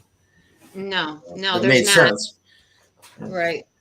And you had to keep on fighting through all these different things, and then realize that you had to create something if something was going to be there for anybody else. Yes. And I'm glad you brought that up, because there's currently a group that I became a part of on Facebook, and there's a little over 600 families that have children that are fighting the mental health care system, that are not getting the answers, that are not getting the support that they should be getting, that these kiddos need. And we have been talking to lawmakers, and Jaden is starting to advocate and talk about the different placements that he was in throughout his journey, and how the conditions are not what they should be. It's not a therapeutic environment, and we are really hoping to improve children's mental health care here in Michigan. And I believe with his testimony and the things he can work together with lawmakers to kind of bridge some of these gaps that they have, and be able to have better services for these parents and children.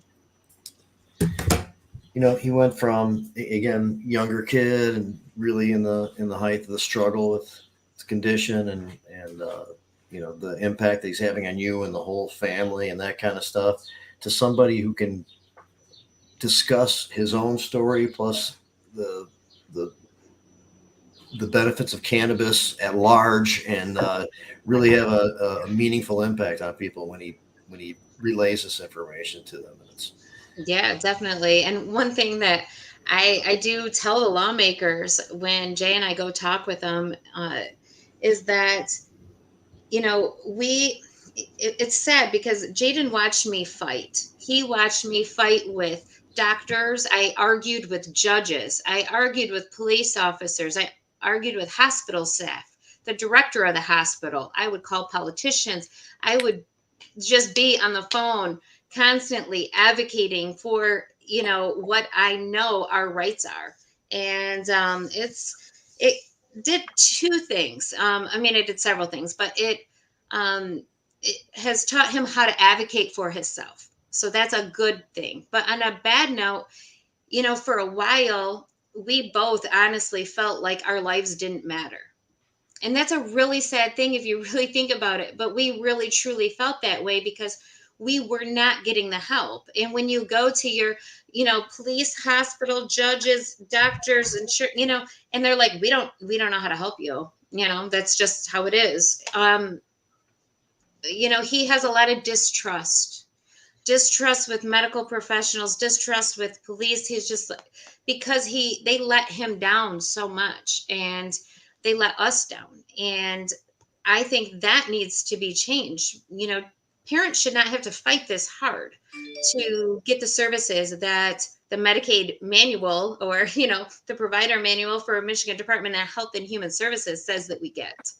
And so lawmakers are now looking at it differently, and they're like, oh, well, they've been saying that everything's great. And we're like, no, it's not. For maybe 80% of your clients, yeah, it's good. But for these 20% of kiddos that do have extreme behaviors and aggression, that are making it an unhealthy home, it breaks down the family unit. It hurts everybody from the neighbors to the school to extended family, immediate family, and those things need to be changed.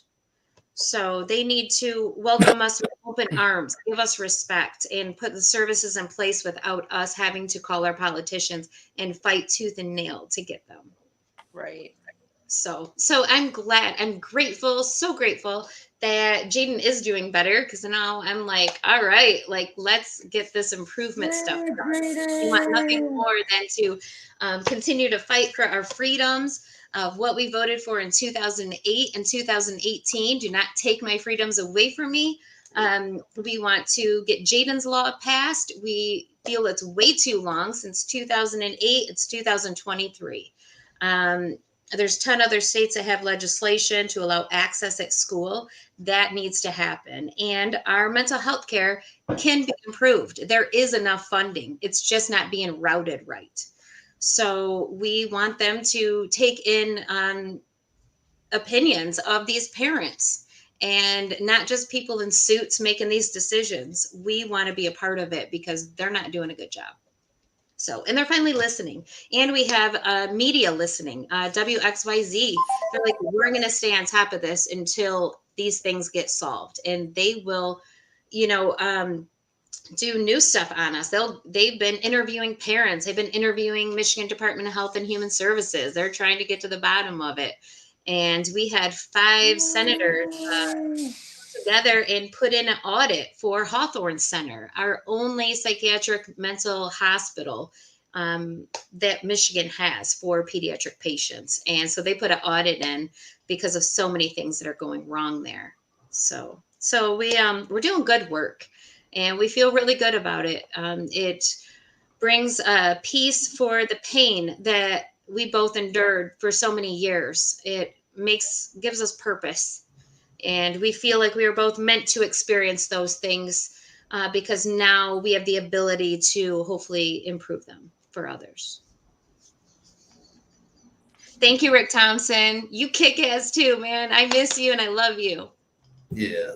Long live Rick Thompson. Rick first came on saying hello, Cabbage Heads, and then What's up, Rick? Was able to listen to you, and then he dug it as we all did. So he said a lot of great stuff, and we do appreciate it. And obviously, Rick is here listening to us. That's much. I'm trying to show off my pin I got as part of my pack from Miss Carter and Jaden.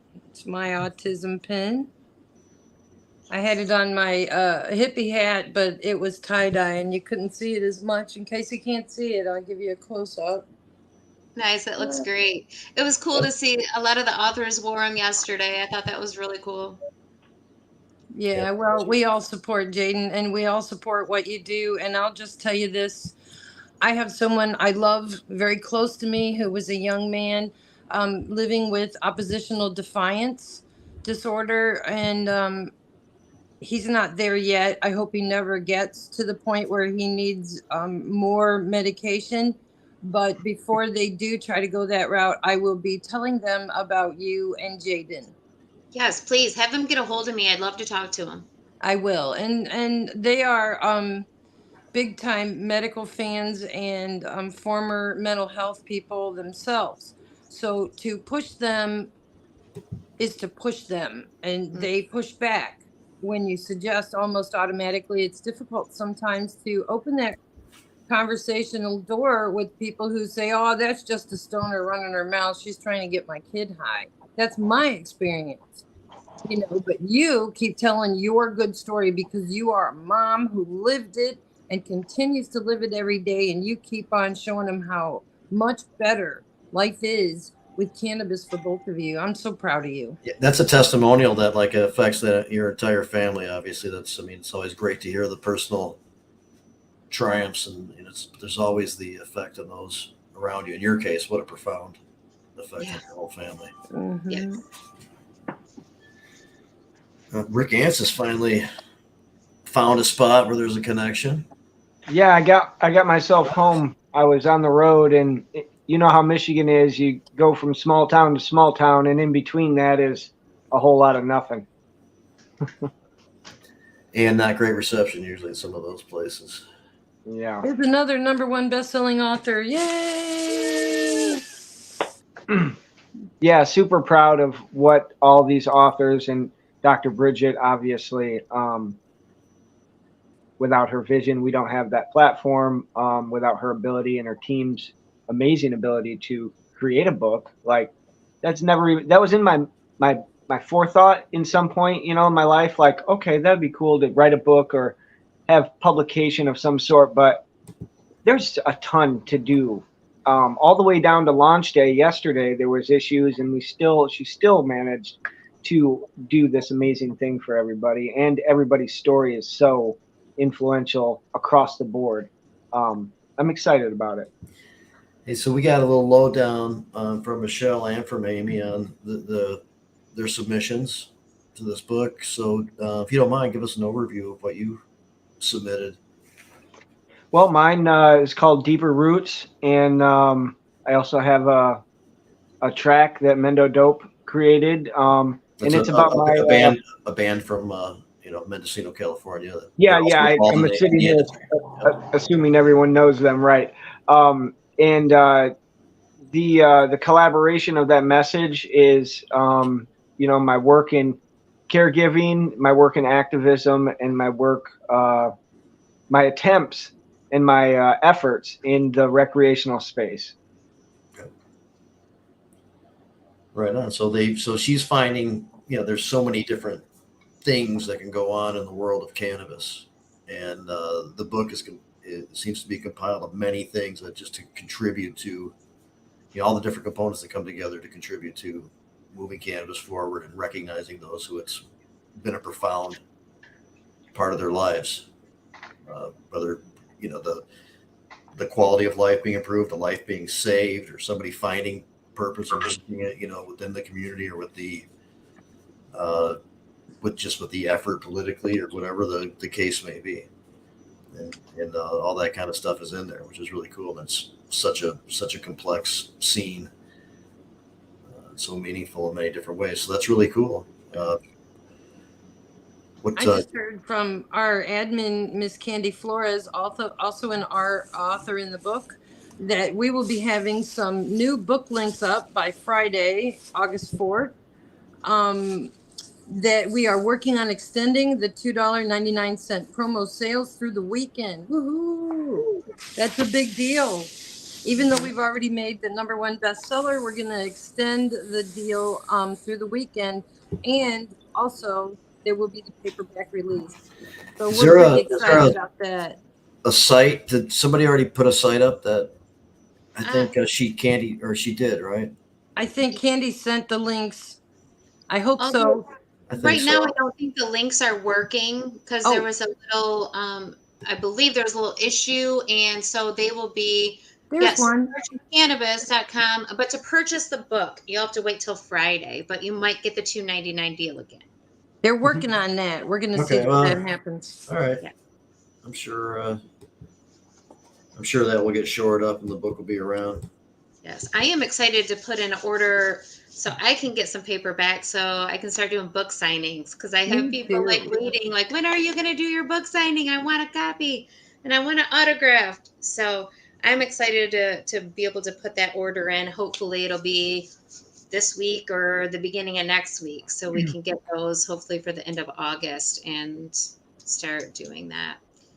And yeah, I'm excited. Awesome. Everybody should have a stack of books and be able, when you're at the events and things like that, to have those available for people and sign them if they would like it. That sounds very cool.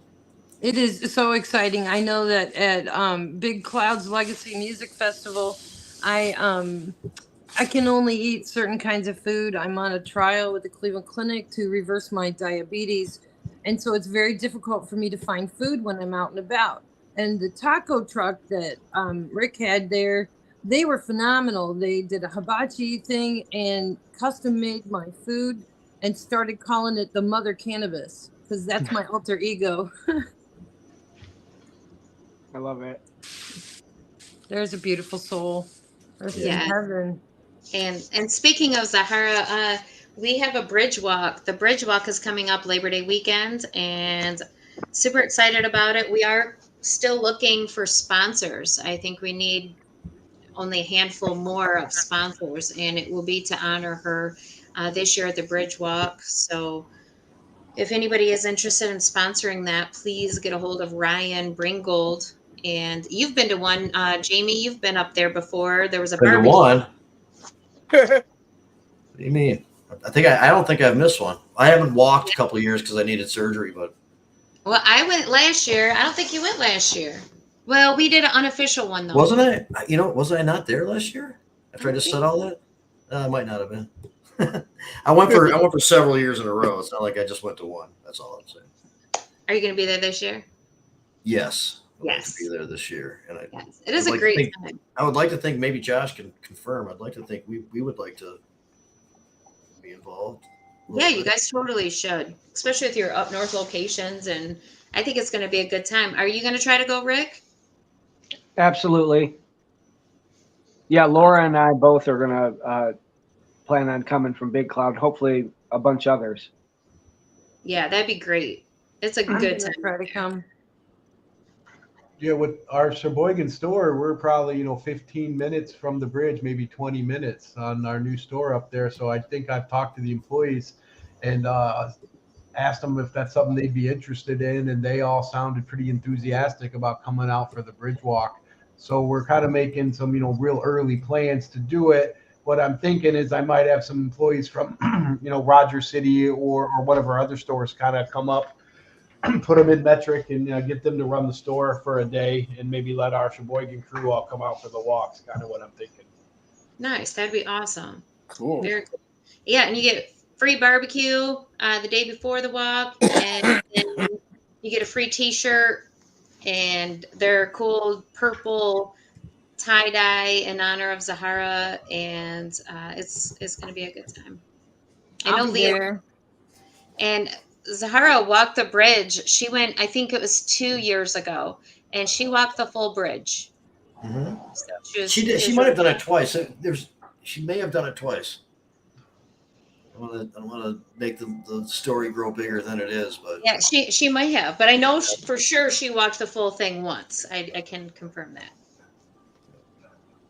she was there with Leah. They had just been up there for Line 5 stuff. It was right around that time too. Yep, it was. And they stayed up there and participated in the bridge walk.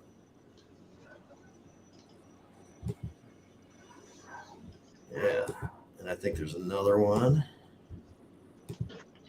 I think I saw a message from Candy on there. This was 2021's shirt. So the purple one kind of has a similar feel a little bit, but that's in tribute to Zara, which is really cool. Yeah, I think there. Let me see. She says. Nice, Rick. Nice, right Rick. there. Yeah, I didn't go, but Ryan gave me a shirt, so that was nice of him. So emails on this chat. I think that's what I showed before. Was the. It's courageandcannabis.com, I think. Yeah. Yeah, so she did do it twice. That's because the bridge is 5 miles. I thought I kind of remembered something like that. She's always kind of like outdoing somebody without thinking about it. Man, she was quite awesome. I'm really happy that there's going to be some focus and attention on her. That makes a lot of sense, and be there for that. Work. So little time. We knew about her down here in Ohio too. She was she was something special for sure. She was getting to be known nationally. She had just joined the national DNC as a delegate. Yep. And I know from my perspective, working with her on the Cannabis Caucus and other things, and when it came to important meetings and getting crucial information to people, she could get those meetings where many of us could not. And then, of course, was very effective when we were having these discussions. I mean, it's such a loss to our community. I really miss her a lot. Mm-hmm. Yeah, me too. I wanted to be at the event that they had for her over the weekends, but I ended up being up north for my godmother's 90th birthday, which was a really cool time. But I know that they had something for her this weekend. For the it was more family-oriented, Islamic kind of a thing. I didn't go to it. I heard about it or saw that also from Leah. But there is another thing coming up, and I don't have the details on it. But there is something else coming up too. I guess we'll have to look out for that. But it was also planned. And this was just the first one. And I hope people did make it out there because it was more family oriented, as I said. Yeah. That type of thing. So I'll just put this back up there too. Ryan says if you want to contact him and support the bridge walk, 248-736-1967. All right. Yeah. So Rick, I was going to say a couple things. One is that we've talked about the event a lot last week.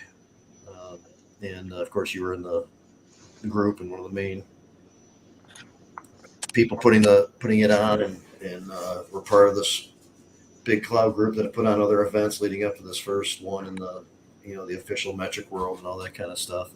And it's much appreciated, and we all had a really good time there. And then you also attended this weekend. We talked about the Top Shelf event, Benton Harbor, how successful that was, and just that you have a new book. And I've mentioned this about Latricia a few times and others, but I think you represent kind of this most recent last few years of really positive energy and awareness and things like that in the community, and really helping out in a lot of different ways and in areas with with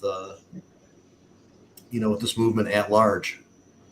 Well, thank you. I appreciate that. And what's neat about it is it comes from a special place inside of me that's inside of all of you, right? So we all come from this neat spot when we talk about this plant, when we care about this industry, the people, the medicine.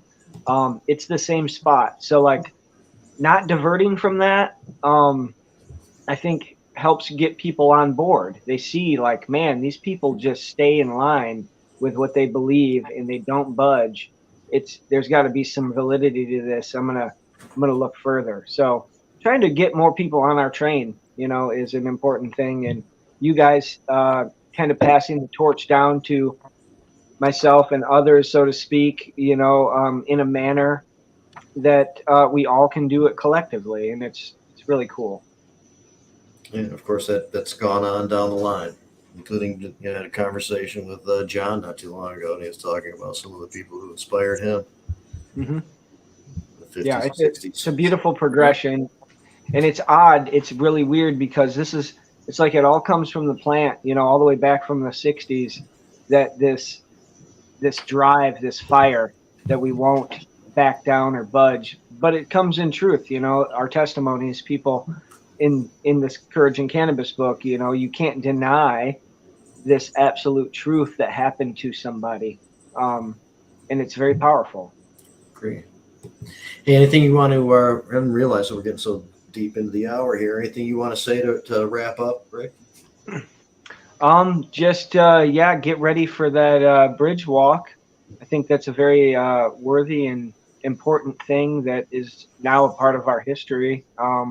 And going back to it and expressing it and recognizing it is just as important as hash bash or anything else, in my opinion. So support that bridge walk. And, so I'd also like to say that moving forward, Zara's foundation, I think our community can maybe try and help what she was striving for so much with the epilepsy community. I think our community can outreach to that as well.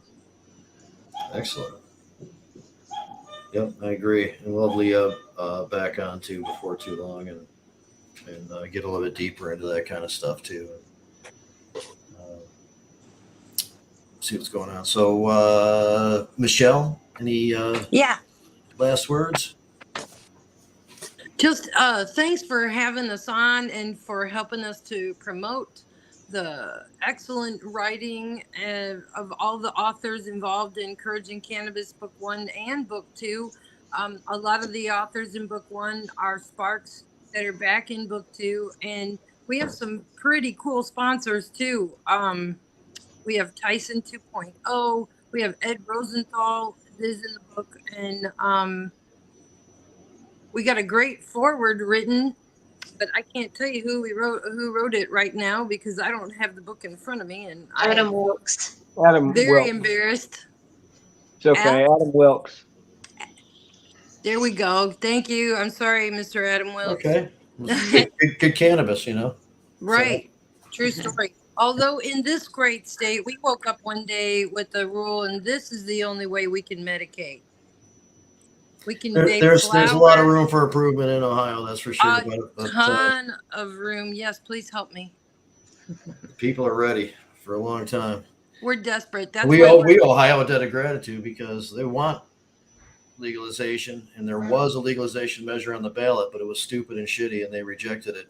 Had they accepted it, that same approach would have really poured it on here too. So. Yep, I voted no in that election. And then we woke up one day with the program they designed. We just woke up with it one day. And now we have to try and change it. In fact, we're facing something right now. Issue 1, they're trying to take away our right to easily self-govern. Right now, for the last 100 years, we've been at 50% plus one vote. And they're trying to change it to over 60%. And they're trying to do this to keep people they call special interest groups like cannabis advocates or abortion rights advocates from being able to put a ballot on the our initiative up for a vote. And they're trying to change that. So we're telling everyone in Ohio, please vote no on issue 1. And we also have something on the issue to try and get cannabis legalized here, but they're doing everything. If they can change that that initiative to change it up to 60%, that's going to kill the other one. The lawmakers tend not to like it when the people move around them and get stuff done that they should have been taking care of themselves. We've experienced that here too, and then we experienced new legislation in response to make it harder to do it. Yeah. Well. So wish us luck. We got a lot of work between now and then. We'll definitely wish Ohio luck, and there's the people there deserve better policy and law than what's currently going on, and I know there's some really good work going on there. Yes, we do, and there are many of us that are becoming Michiganders. A lot of us. And I know since the turning of the law of many, and some great genetics have made it up here that way too. So Amy, any and thank you very much, Michelle. We'll definitely be in touch on stuff. We'll get an update on how the book's going and what's happening. Thank you. In Ohio too. Thanks for having me. Amy, any final words? Final thoughts. Again, Friday, it may be possible that you can purchase a Courage and Cannabis digital copy for $2.99. Join Michigan Weedsters on Instagram or on Facebook, and check out courageandcannabis.com. There'll be links posted to both of them, I'm sure, come Friday.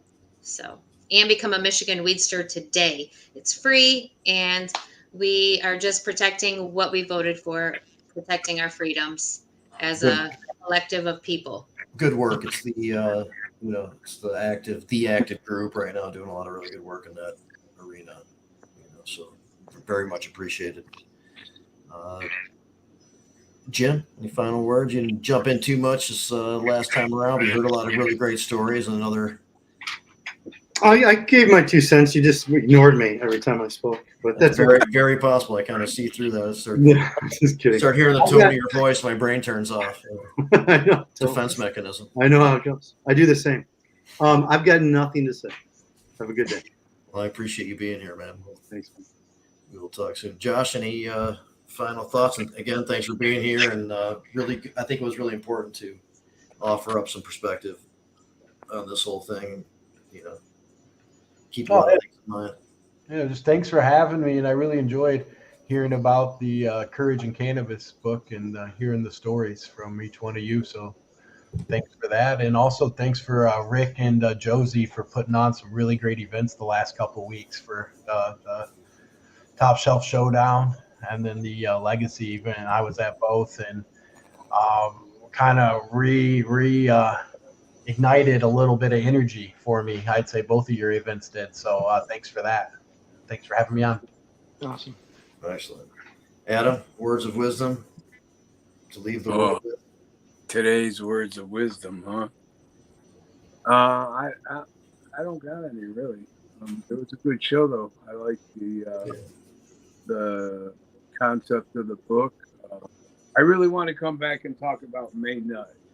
And, May Nut. Some of you may know who she is. She was known as Grandma Marijuana, and I want to tell her story. It's a Michigan person, right? Yeah. Michigan lady, Beaverton, and I just think her story needs to be told. She was there when I first showed up on the scene, and she was already doing it for years. Let's do it. Yeah, people should know about that. I agree. Did you hear that, Dr. Bridget? Yeah, really nice of Dr. Bridget to create the platform, actually, as Rick also also said, as you guys are now experiencing and all that kind of stuff. And appreciate the fact that Trish and Tanya were on earlier.